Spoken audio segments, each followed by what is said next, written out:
Assalomu alaykum, hurmatli obunachilar. Kanalimga obuna bo'lib, like bosishni unutmang. Eng so'nggi va eng tezkor xabarlar faqat bizdan. Botir Qodirov va Jo'rayevlar ishini ko'rgan Saudiya bo'yicha turli ta'na bildirayotganlarga chora ko'riladi.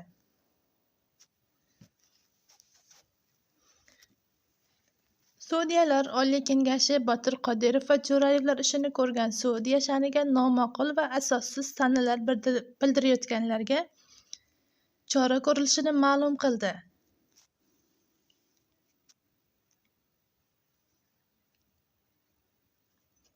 Qayd etilishicha, Botir Qodirovning javobgarlar Jo'rayevlarga nisbatan otalik faktini belgilashga doir fuqarolik nizosi bo'yicha sud jarayoni boshlanganidan to hal qiluv qarori qabul qilingunicha keragidan ortiq muhokamalar bo'ldi.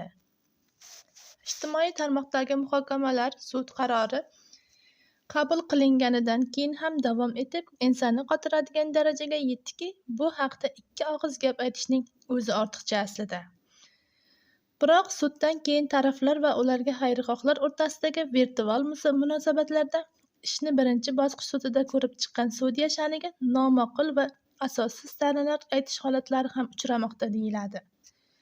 Saudiyalar Oliy Kengashi matbuot xizmatida bayonot berdi.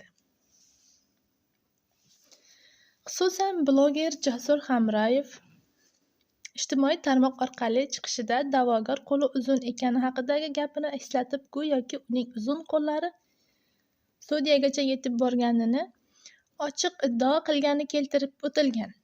Bundan tashqari, Saudiya tomonidan marhum san'atkor vafoti san'atini noto'g'ri aytilgani-yu, sud qarorini o'qish paytidagi biroz hayajonini bu ne ko'rginlik deb vaziyatni ko'tarishga uringani ko'rinadi.